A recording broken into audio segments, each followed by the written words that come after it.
L'UEMOA, l'Union économique et monétaire ouest-africaine.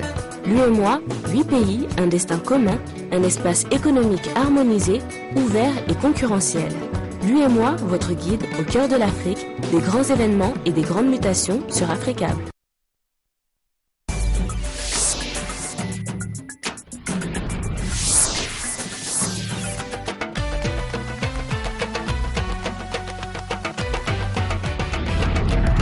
Merci à vous qui nous suivez sur Africable Télévision. Bienvenue à ce rendez-vous de l'actualité. Voici les titres de ce journal. Nouveau soubresaut institutionnel en Égypte. La Haute Cour invalide l'élection du Sénat et la nomination des membres de la commission qui avait rédigé la Constitution. Une situation qui risque de mettre le pays de nouveau au point mort. Dans l'actualité également, le Burkina Faso avec la révision ou non de l'article 37.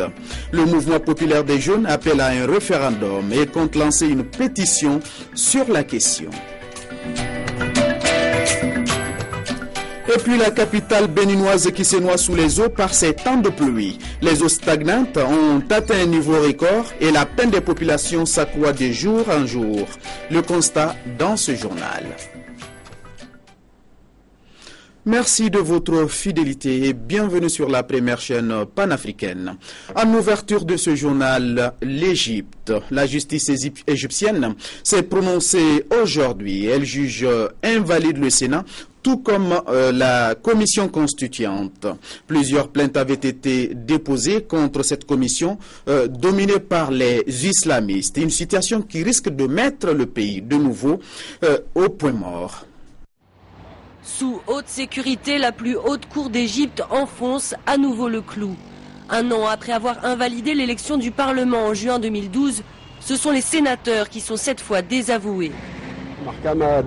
Aujourd'hui, la Haute Cour constitutionnelle a rendu un jugement historique selon lequel les sénateurs ont été élus illégalement ainsi que les membres de l'Assemblée constituante. Le président doit maintenant dissoudre le Sénat. Mais le Sénat ne sera pas dissous. La justice décide de le maintenir jusqu'à la tenue de nouvelles élections législatives dont la date n'a pas encore été fixée.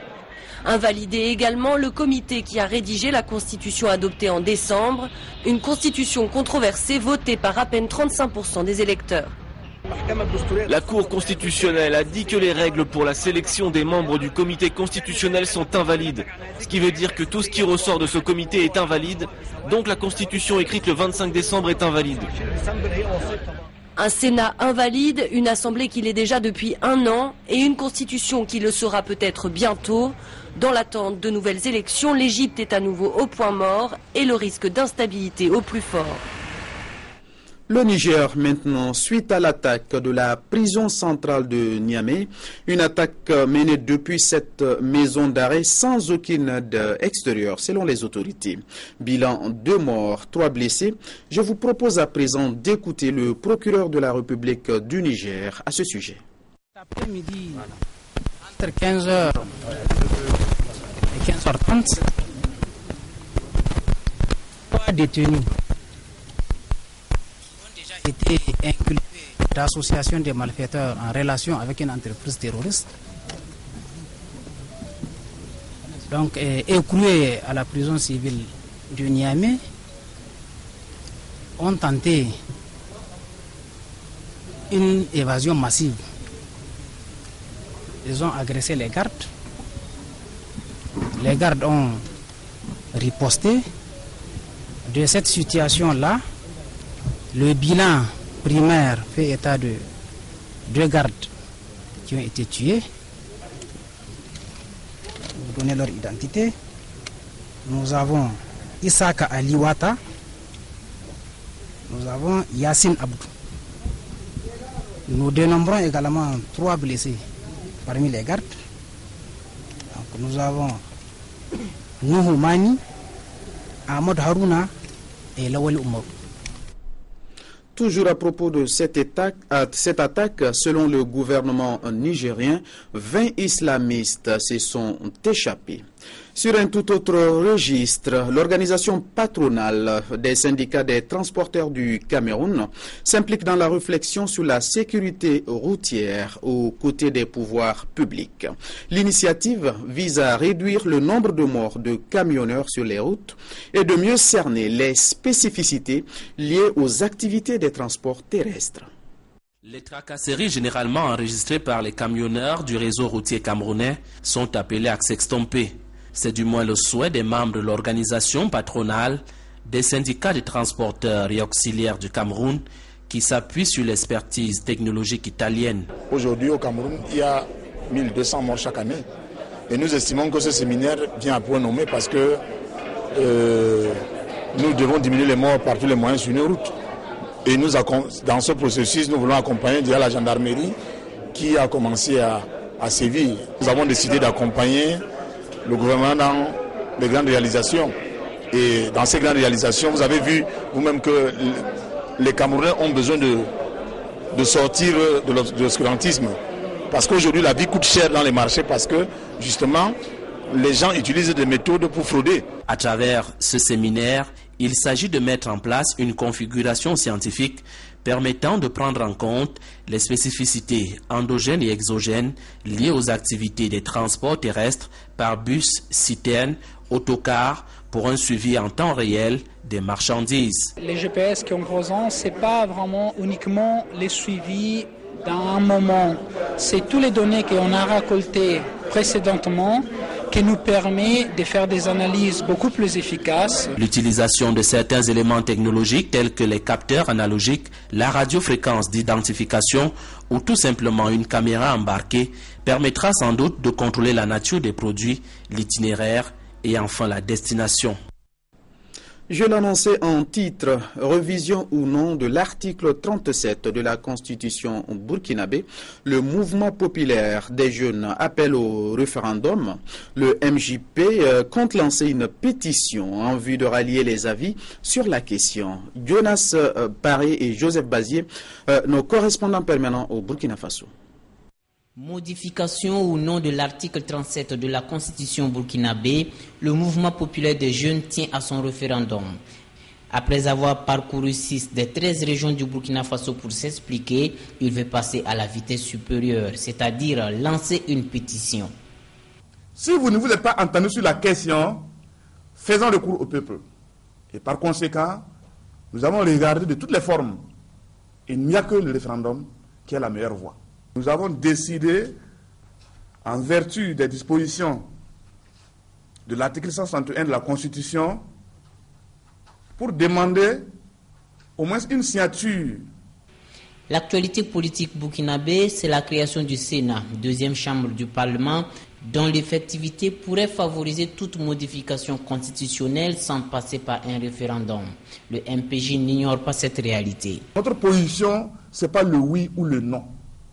Notre position, c'est que les gens acceptent repartir battre campagne pour expliquer aux Burkinabés, aux citoyens burkinabés, que d'abord le droit de vote, c'est un droit. Et le référendum, c'est un droit. Refuser au peuple burkinabé d'aller se prononcer sur cette question, c'est de lui retirer son droit et sa liberté. Dès le 15 juin et pendant un mois, le mouvement se donne l'obligation de récolter au moins 3000 signatures qui seront déposées à l'Assemblée nationale en septembre.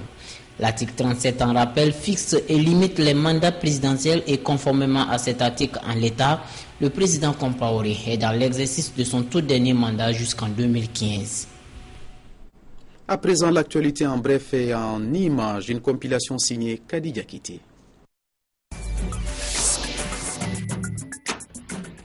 Le président de la transition centrafricaine, Michel Djotodia, a annoncé hier samedi qu'un nouveau gouvernement serait nommé dans son pays d'ici 72 heures.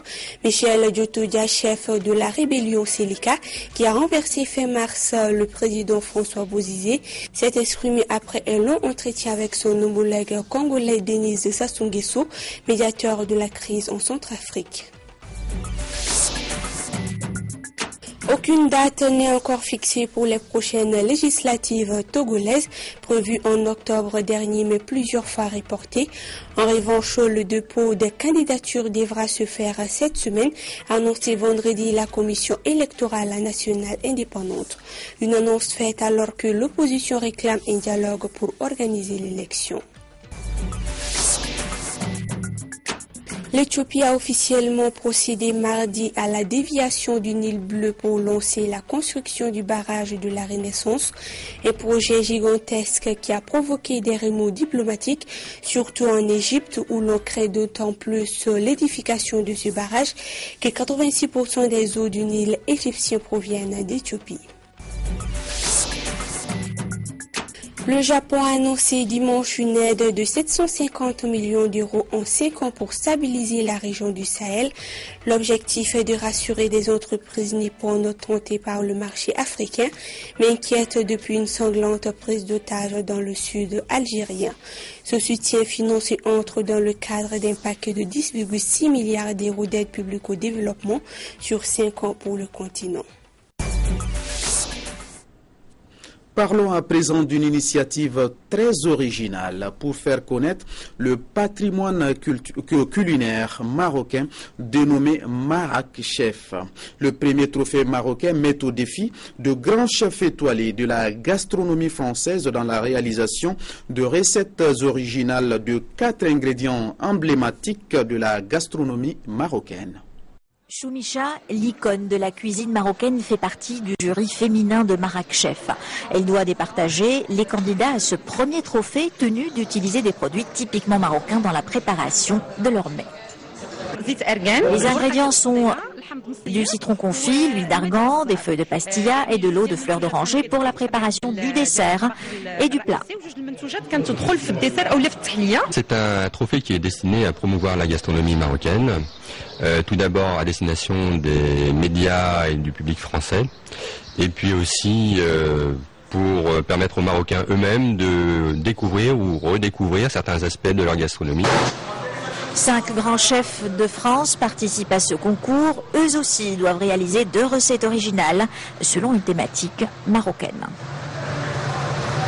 Une destination, une culture, une cuisine qui parle tellement que moi j'aime cette cuisine par la tradition finalement. Et d'ailleurs aujourd'hui on l'a interprétée de cette façon, par une simple sardine farcie, par des briouates. Cet événement, dont la première partie avait été organisée à Paris le mois dernier, contribuera sans doute à promouvoir la gastronomie marocaine qui, en dépit de sa richesse, reste largement méconnue en dehors des frontières du royaume. Voilà pour le plaisir des yeux, mais aussi le plaisir du ventre. Nous déroulons ce journal en allant au Bénin. Avant de refermer cette édition, la ville de Cotonou se noie sous les eaux par ces temps de pluie. Les problèmes sont nombreux selon que l'on traverse un quartier ou un autre et la peine des populations s'accroît au fil des jours. Les eaux stagnantes ont atteint un niveau record, un calvaire qui dure depuis des années. Regardez. C'est difficilement qu'on rentre chez nous. Vraiment, si tu passes dans l'eau là, tu risques de marcher à pied. C'est un véritable calvaire que vivent les usagers de cette voie pavée qui longe le chemin de fer au quartier Agla à Cotonou. Impossible de circuler dans les eaux stagnantes qui ont atteint un niveau record par ces temps de pluie. Plus les jours passent, plus la situation se mue en un véritable casse-tête pour la population riveraine.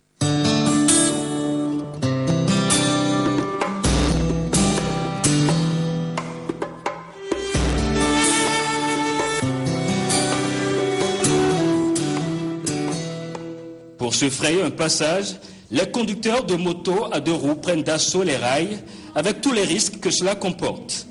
Les véhicules à 4 roues parviennent, vaille que vaille, à négocier la traversée, mais pas à tous les coups.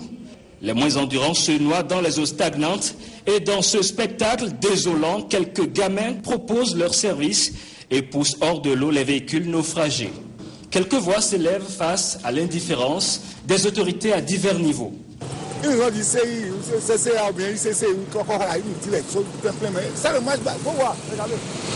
Est-ce que par exemple, s'il y a ici, par exemple, s'il n'y a pas de la rail et les gens passent à côté du rail, est-ce qu'on peut aller en ville?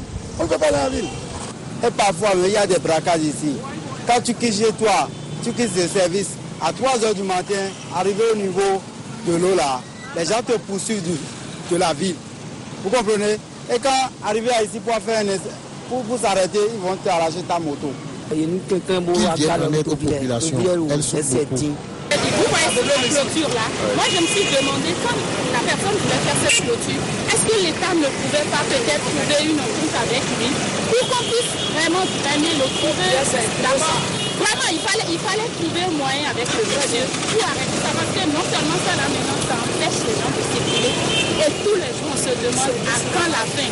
La mairie de Cotonou, on se demande si vraiment ils font ça. L'État aussi, on se demande si c'est la population. Pour atténuer la peine des populations riveraines, quelques éléments du groupement national des sapeurs-pompiers sont venus à la rescousse, mais non sans peine. Nous sommes là pour aspirer l'eau. Si jusqu'à présent on n'a pas encore fait grand chose, c'est parce que la population ne nous facilite pas la tâche. On a trouvé premièrement une vent dans laquelle on allait refouler l'eau, mais la population s'est levée. La population s'est levée, soi-disant, ça ne les arrange pas. L'eau va entrer dans leurs maisons, les maisons sont déjà inondées. Et donc, on a cherché un autre point, on a trouvé un pont là, par lequel on va vider l'eau.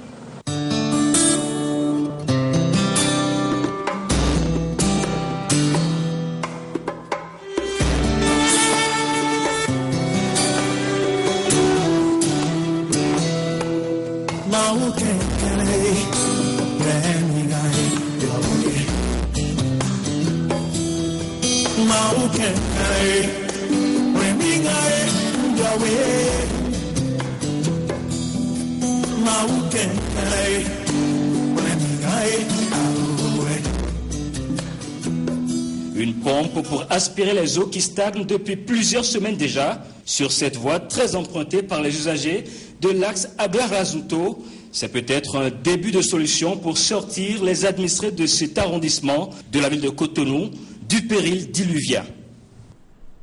Voilà, c'est sur ces images de Cotonou que se referme cette édition. Merci de votre fidélité. Excellente soirée en compagnie des programmes d'Africa Télévision.